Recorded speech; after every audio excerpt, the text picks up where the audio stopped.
안정적인 노후를 위한 첫걸음, 우리 김경필, 김현준님은 노후를 위해서 얼마 정도의 시드머니가 필요하다고 생각하세요? 뭐 사실은 말씀드리자면 빨리 하면 빨리 할수록 좋은데 솔직히 말씀드려서 2030들은 노후에 대한 생각을 할 여력이 거의 없고요. 없죠. 네. 적어도 40대가 돼야만 이제 생각을 하게 되는데 제가 가장 중요한 거는 우선 노후 자금 얼마면 될까요?라는 생각에서 노후 생활비 얼마면 될까요?라는 생각으로 전환하는 게 중요할 것 같습니다. 총액보다도 월 얼마. 그렇죠. 한 달에 내가 어느 정도면 얼마 되느냐, 한 예, 달에. 얼마 정도. 노후에.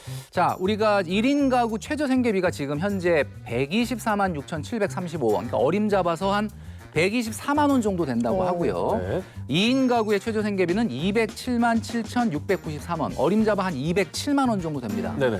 최악의 경우 정말 최저 생계비 정도로 생활한다고 봤을 때 1년 12달 하면 얼마냐면 대략 1인 가구는 1년에 1,500만 원. 그리고 2인 가구는 2,400. 2,500만 원 정도가 필요합니다. 자, 그러면 이 2,500과 1,500을 내가 일하지 않더라도 그냥 자동으로 이렇게 나오게 하려면 그러니까 흔히 우리가 뭐 은행에 예금을 해놓는다든지 주식에 배당을 받는다든지 이런 식으로 자본소득으로 받으려면 4% 정도 자본 수익률을 계산을 했을 때 네네. 1인 가구는 3억 7,500 그리고 2인 가구는 6억 2,500 정도의 자금이 있어야 일단 잠깐 일을 안 하더라도 최소한 최저 생계비 정도가 나온다. 이렇게 말씀드릴 수 있을 것 같습니다. 이자 소득으로 충당을 할 수 있다. 네. 자, 네. 김현준 전문가님께서는. 저도 지금 김경필님께서 말씀하신 거랑 순서만 거꾸로였지 결과가 거의 똑같았거든요. 저는 5억 원이라고 일단 얘기를 드리려고 했고요.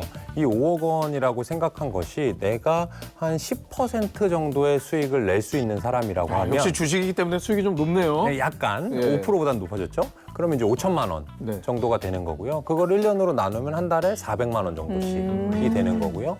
혹시 내가 위험 감수 성향이 조금 떨어져서 나는 예금을 해야 되겠다. 말씀하신 것은 배상주 이렇게 안정적으로 투자를 해야 되겠다 해서 5% 정도로 떨어진다라고 하면 사실은 5억 원에서 절반으로 떨어지게 되는 거죠. 네. 그러면 오늘은요, 저희가 그 5년 안에 그 종잣돈을 만들어서 종잣돈을 제대로 불리는 방법을 알려드리려고 합니다. 네. 자, 그렇다면 5년 안에 종잣돈을 만드는 건 어떻게 시작을 해야 될까요? 우리가 가장 중요한 거는 사람이 목돈으로 인식하는 금액. 이 목돈으로 인식하는 금액은 자기 월소득의 최소한 6개월치 정도를 목돈으로 인식을 합니다. 예. 그러니까 예를 들면은 뭐 10만 원, 20만 원짜리 모바일 뱅크에 저축을 한다든지 뭐 26주짜리 적금 뭐 이런 거 하게 되면 금액이 항상 딱 쓰기 좋은 돈이 나오게 되거든요.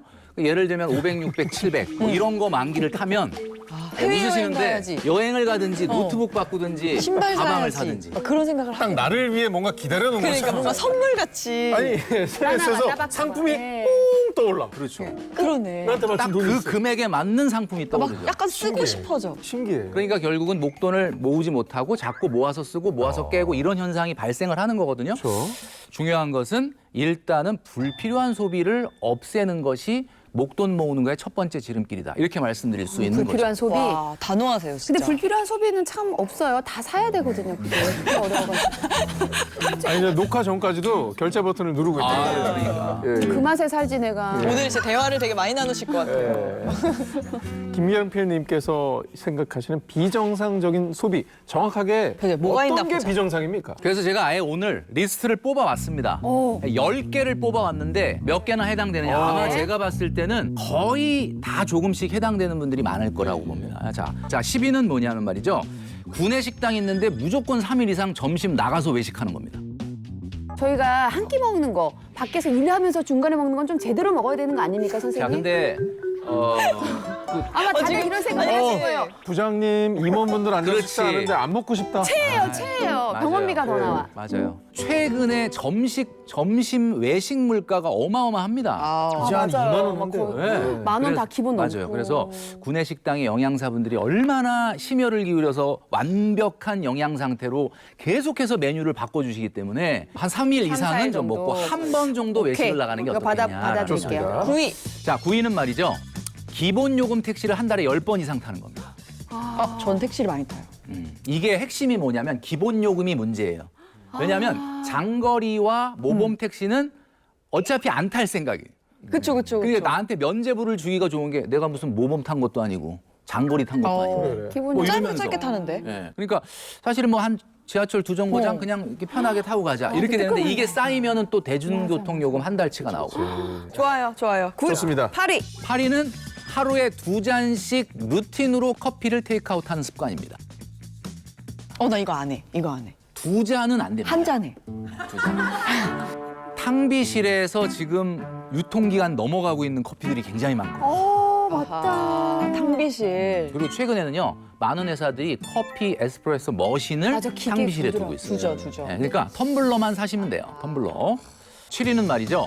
월 소득의 5% 이상 이벤트 비용을 사용하는 습관입니다. 이 이벤트 비용이라는 건 생일 챙기는 거거든요. 근데 요즘에 문제가 그 뭐냐면 톡이 문제야. 자꾸 떠요. 지인의 생일이 떴는데 모른 채를 못해. 그러니까. 그러면 또 거기서 또 선물하기 눌러가지고 그렇지. 하면 정말 그 돈이 어마어마해. 근데 그거 또 생일날 회수돼. 그러니까 그래, 서로 다 돈을 낭비하는 네. 거지. 그러니까 주고 사실은 받는 제일 거예요. 좋은 게 안 주고 안 받는 게 제일 좋아요. 선생님 너무 친구 차가우시다. 없으시죠? 근데 제가 이제 생일이라고 하는 거 예. 지인들한테 이렇게 선물을 전혀 하지 말라는 게 아니라 너무 애매한 관계인데 너무 과도한 생일 선물을 보내는 분들이 가끔 있어요. 아, 맞아. 그러니까 애매한 관계면 정말 축하해주고 싶으면 그냥 커피 한 잔 보내면 되는데 얼마나 놀래나 보자 그러고 막 비싼 거 보내거든요. 아니면 애매한데 피디님이면 보내도 되죠. 저도 보냅니다. 그거는 현명한 그래, 소비. 상사분, 뭐 이렇게 네네. 뭐 피디님, 뭐 국장님 이런 건 해야 되는 거 아니에요? 애매한 관계. 제가 보니까 이런 어떤 기준을 통해서 최대한 절제하라 뭐 이런 말씀을 네, 무슨 말씀인지는 알 해주고 것 싶으신 것 같아요. 같아요. 예.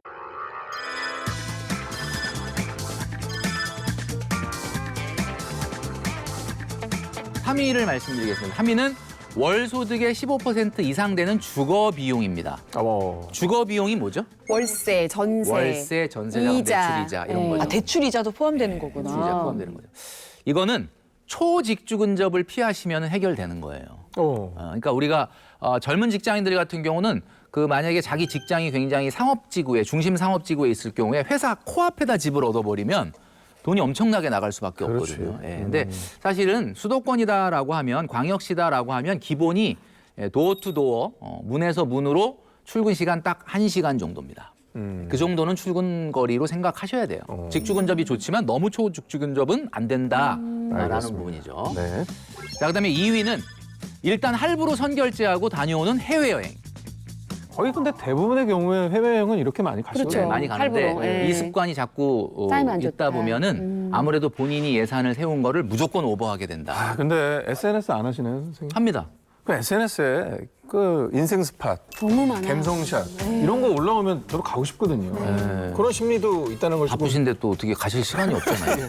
아니 그게 아니라 친구들이 막 가서 올리고 이러면 흔들려요. 나도 가고 싶고 이런 마음이 또 생기거든요. 네네, 그렇죠. 그래서 우리가 카페인 중독을 조심해야 된다 이런 이야기 했지 않습니까? 네. 바로 카페인 중독이 카카 땡 페이스 땡 인별 땡땡 이 줄임말이거든요. 그래서 그런 것들의 유혹을 좀 뿌리치는 게 좋겠다라는 네. 생각이 듭니다. 도대체 1위는 뭘까요?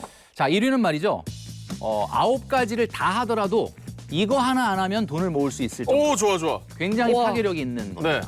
바로 1위는 자기 소득의 6개월 이상 되는 차를 타는 겁니다. 연봉의 반 넘는 자동차를 사지 마라. 자, 그러니까 이거를 제가 BMI 지수라고 얘기하거든요. 예. BMI 지수라는 거는 우리가 체질량 지수가 아니라 자동차에도 BMI 지수가 있어요. 그래요? 세후 연소득의 50% 분의 차량 가액인데요. 우리 이 BMI 지수는 바디 매스 인덱스가 아니라 블러프 매스 인덱스거든요. 허세 지수라는 건데. 허세 지수. 네, 제가 1.5까지는 정상으로 이야기하거든요. 그나마 많이 받은 그나마 9개월까지는 그래도 인정. 오케이. 근데 9개월을 넘어가면 1.5가 넘게 되면 과한 허세, 2가 넘으면 고도 허세, 2.5가 넘으면 초고도 허세라고 2.5. 이야기할 수 있습니다. 그래서 이게 왜 문제가 되냐면 자동차라는 것이 사실은 파생 소비를 유발하지 않습니다. 그렇지. 유지비가 많이 들잖아. 그러니까 왜냐면 우리가 차를 샀는데 고이고이 모셔놓지는 않을 거 아니에요. 주말에 또 끌고 나가잖아요. 끌고 나가서 어디 물만 먹고 오진 않을 거 아니에요. 또 그러니까 좋은 데 가지. 그죠. 그래서 평균적으로 월 500만 원 정도 버는 직장인이 불필요한 소비 10가지를 만약에 정말 안 할 수 있는 용기가 있다라고 하면 제가 한번 계산을 해봤거든요. 1년에 2천만 원을 더 모을 수가 있어요. 5년이면 5년이면은 뭐 그게 이제 1억이 훨씬 넘는 돈이 되는 거죠. 한 1억 800 정도 되겠네요. 네. 그 정도 모을 수 있다 이렇게 말씀드릴 수 있어요. 펀드 매니저 김현준님의 5년 종잣돈 만드는 비법은 무엇일지 지금부터 또 배워보도록 하겠습니다. 아까도 말씀을 드렸지만 이 아껴 가지고는 부자가 되는 게 저는 어렵다고 생각을 해요. 끝까지 아껴봐야 아끼는 건 0까지밖에 못 아끼거든요. 근데 버는 거는 끝도 한도 없는 거예요. 1억을 벌 수도 있고 10억을 벌 수도 있고 100억을 벌 수도 있고 끝도 한도 없어요. 그 고민할 시간에 차라리 돈 버는 생각 더 하는 게 낫다. 그렇죠. 저는 이렇게 생각을 합니다. 만약에 우리가 5년이라는 시간을 두고 생각을 해본다고 하면 반드시 주식 투자를 해야 된다. 반드시 해야 된다라고 이제 말씀을 드리거든요. 그런데 주식하면 망하는 거 아니야? 위험한 거 아니야? 그런 이런 두려움이 제일 말씀을 많아요. 가장 많이 하시잖아요. 네. 그래서 제가 이 5년이라는 말씀을 드리는 겁니다. 5년이라는 기간이 충분히 주어진다라고 하면 주식시장이 오를 때도 있고 떨어질 때도 있지만 결국에는 우상향한다. 그렇습니다. 이제 김경필 트레이너님 말씀대로 2천만 원씩 5년을 아끼면 1억을 벌 수 있죠. 그런데 주식시장의 전체 평균만큼만 수익을 내서 5년이 지나고 나면 그 돈이 1억이 불어나거든요. 그럼 나는 2천만 원을 아끼지 않아도 됩니다. 긴 기간이 있고 여유 자금이 있다면 저는 반드시 주식 투자를 해야 된다고 생각합니다. 장기적으로 5년을 볼 때 우상향하는 어떤 시장의 흐름이 있으니 네. 주식을 해야 된다고 보시는데 네. 그렇다면 우리가 어떤 거를 네. 투자를 해야 될지. 그러니까 어떤 사람은 어떤 투자 뭐 이런 네. 걸 좀 알려주시면 뭐 인덱스 펀드 좋을 것 이런 거에 같아요. 들어가야 되나요? 그러면? 네, 저는 이제 주식을 개별 기업을 투자하려고 하는 것은 상당한 공부가 필요하다고 생각하거든요. 네. 제가 항상 얘기하는 게 재무제표를 볼 줄 알게 된 이후부터 1년 이상 공부를 해야 개별 주식을 투자할 만한 어떻게 보면 자격이 주어진다. 저는 그렇게 얘기를 해요. 근데 아마 지금 내가 학업도 있고 생업도 있고 그 공부할 시간이 없단 말이죠. 네. 그런 사람들을 위해서 이제 존재하는 게 ETF라는 상품이 있습니다. ETF가 Exchange Traded Fund라고 하는 건데요. 말 그대로 거래가 되는 펀드입니다. 그리고 우리나라에서는 대부분의 ETF가 전체 시장을 한꺼번에 담는 꾸러미로 이루어져 있어요. 그게 어떤 얘기냐 하면 거기에 속해 있는 대부분의 기업들을 자잘하게 나누어서 펀드 매니저가 이미 구성을 해주고요. 거기에 따라서 나는 생각하지 않고 장기간 묻어두기만 하면 되는 거거든요. 그렇다면 주가가 좀 떨어진다고 하더라도 걱정이 없을 수가 있고요. 네. 그리고 개별 기업이 아니기 때문에 이런 변동성이 좀 적어서 마음 편하게 투자하기가 좋습니다. 자, 그럼 요약하자면 이제 ETF는 펀드의 장점과 주식 투자의 장점을 동시에 갖고 있는 것 같은데요. 하지만 이게 아무래도 투자다 보니까 결국에는 이건 또 리스크가 따르는 일 아니겠습니까? 제가 테마형 ETF를 주의하라 이렇게 말씀을 드려요. 지금 같은 경우는 2차 전지, 뭐 아니면 태양광, 풍력, 우리가 들어봤던 단어들 있잖아요. 그래서 경제신문에 막 나오는 그런 단어들이 막 뜨고 나면요. 개인 투자자들의 마음이 어떻게 되냐면 나도 메타버스 투자해야 되나? 나도 2차 전지 투자해야 되나? 근데 나 뭐 고를지 모르겠어. 맞아. 그러니까 이 묶여있는 ETF라도 사야지라고 생각한단 말이에요. 근데 ETF를 만드는 회사는 금융회사잖아요. 금융회사는 사실 수익률이 그렇게 중요하지 않아요. 여러분의 수익률이. 많이 팔면 끝이에요. 그러니까 매우 인기가 있는 테마만 골라다가 이른바 정점에서 테마형 ETF를 탁 만들어요. 그래서 제가 조사를 해보니까 지금까지 우리나라에서 테마형 ETF가 설정된 이후에 1년 수익률을 봤을 때 올라간 게 하나도 없어요. 항상 고점에서 증권사 창구에서 싹 팔고 맞아. 그때 개인 투자자가 그거를 등에 짊어지고 바닥에 고꾸라지는 거죠. 이건 놀라운 얘기다. 그래서 테마형 ETF는 꼭 조심해야 됩니다. 이제 ETF도 당연히 주식 투자랑 비슷한 리스크를 가지고 있어요. 어떻게 보면 한 기업이 아니라 전체 나라가 안 좋은 상황에 휘말리게 되면 지금 예를 들면 전쟁이 일어났다라든지 아니면 큰 지진이 일어났다라든지 이렇게 되면 그 전체 시장도 안 좋은 모습을 보일 수가 있게 되고요. 그렇기 때문에 저는 ETF를 사더라도 선진국 위주의 시장 그리고 전체 국가에 투자하는 것을 훨씬 더 권장하고 있습니다. 결론은 그럼 미국인가요? 저는 한국 시장보다는 미국 시장이 더 마음 편하게 투자할 수 있는 것이 지금 딱 저는 키워드를 딱 두 가지를 지금 기억에 남는 게 선진국하고 전기차 하면 사실 미국밖에 없으니까 네. 제일 단순하게 잘 모른다 싶으면 그냥 일단 미국으로 가야 되는 거예요. 근데 의외로 또 지금 중국이 또 전기차 시장에서는 굉장히 또 선전을 하고 있기 때문에 이런 것들을 잘 공부를 해서 들어가는 게 좀 맞는 투자라고 생각하신다는 거죠. 그렇죠. 여기에서 전기차를 선택할 거냐, 국가를 선택할 거냐 이런 것은 국가가 훨씬 더 안전하다고 볼 수 있고요. 또는 한 국가가 아니라 전체 세계 또는 아시아, 북미 이런 식으로 권역별로 투자하는 ETF들도 많이 상장되어 있거든요. 그래서 내가 어느 하나의 업종이라든지 국가를 선택하기가 조금 어렵다라고 하면 여러 가지 ETF의 대안이 있을 수 있습니다. 그러니까 뭐 말씀하신 대로 월 수익에 그러면 몇 % 정도를 ETF에 투자해야 우리가 5년 안에 종잣돈을 마련을 할 수 있을까요? 저는 그 금액에 집착하기보다는 내가 50대, 60대 됐을 때 난 어떤 삶을 살고 있지?